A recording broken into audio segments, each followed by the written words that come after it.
Hi friends, అందరికీ నమస్కారం అండి. Welcome back to Yashkriti home. అందరూ ఎలా ఉన్నారండి? అందరూ బాగుండాలనే కోరుకుంటున్నాను. నేనైతే బాగున్నాను. మనం హెల్తీగా ఉండాలి అంటే చికెన్, మటన్ కంటే ఫిష్ ఎక్కువగా తీసుకుంటే చాలా హెల్తీగా ఉంటామండి. ఏ డాక్టర్ దగ్గరికి వెళ్ళినా వాళ్ళు ఎక్కువగా ఫిష్ తీసుకోమని చెప్పి సజెస్ట్ చేస్తూ ఉంటారు. ఈరోజైతే మా వారు చిన్న చేపలు తీసుకొచ్చారు. వాటి పేరు పచ్చి నెత్తళ్ళు. ఇవి చూడడానికి చాలా బాగున్నాయండి. అంటే నెత్తల్లో రకాలు ఉంటాయి, కానీ ఇవి ఒక రకం. చాలా వెడల్పుగా, చక్కగా, చిన్నగా, అందంగా ఉన్నాయి.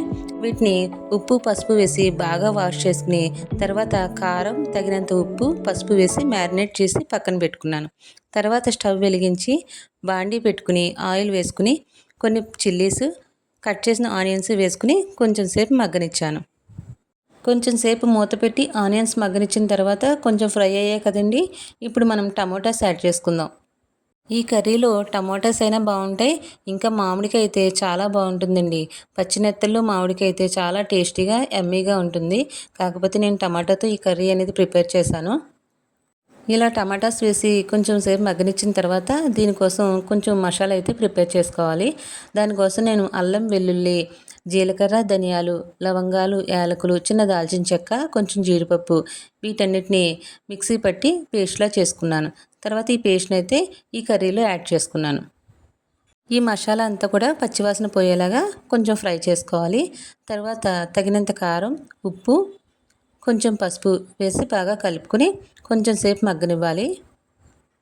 ఇలా కొంచెం సేపు మగ్గిన తర్వాత మనం మ్యారినేట్ చేసి పక్కన పెట్టుకున్న పచ్చినెత్తళ్ళు అయితే దీంట్లో వేసుకోవాలి. ఇవి చాలా సెన్సిటివ్గా ఉంటాయండి. వీటిని గరిటె పెట్టి కలపడం అది చేయకూడదు. కాకపోతే నాకు కుదరక నేను అలా కలిపేశాను. ఇవి వేసిన వెంటనే కొంచెం సేపు మగ్గనిచ్చిన తర్వాత వాటర్ అనేది యాడ్ చేసుకోవచ్చు. మనం మ్యాక్సిమం వాటర్ వేసిన తర్వాత కూడా ఈ చేపలు వేసుకుంటే ఇవి ఉడికిపోతాయండి. పచ్చివాసన పోయేలాగా మసాలా అంతా కూడా బాగా ఫ్రై చేసుకుని లాస్ట్లో ఈ ఫిష్ యాడ్ చేసుకుని కొంచెం వాటర్ వేసుకుంటే చాలండి. ఈ కర్రీ అయితే ప్రిపేర్ అయిపోతుంది. ఈ పచ్చినెత్తళ్ళు చాలా సెన్సిటివ్గా ఉంటాయండి. అందుకని కర్రీలో ఎక్కువ వాటర్ వేయక్కర్లేదు, అలాగే ఎక్కువసేపు కూడా కుక్ చేసుకోక్కర్లేదండి. ఈ పచ్చినెత్తల్లో ఒమేగా 3 ఫ్యాటీ ఆమ్లాలు ఎక్కువగా ఉంటాయి. నెక్స్ట్ విటమిన్ డి, B12 కూడా చాలా ఎక్కువగా ఉంటాయండి. కళ్ళకి ఈ ఫిష్ అనేది చాలా మంచిది. నెక్స్ట్ బాలింతలకు కూడా ఈ పచ్చినెత్తలు చాలా మంచిదండి. ఎందుకంటే చంటి పిల్లలకి పాలు అవి బాగా పడతాయని చెప్పి పచ్చినెత్తల కర్రీ వండి పెడతారు. ఓకే ఫ్రెండ్స్, నా వీడియోస్ కనుక మీకు నచ్చినట్లయితే నా ఛానల్ని సబ్స్క్రైబ్ చేసుకోండి. నా వీడియోస్కి లైక్ చేయండి. Please like, share and subscribe.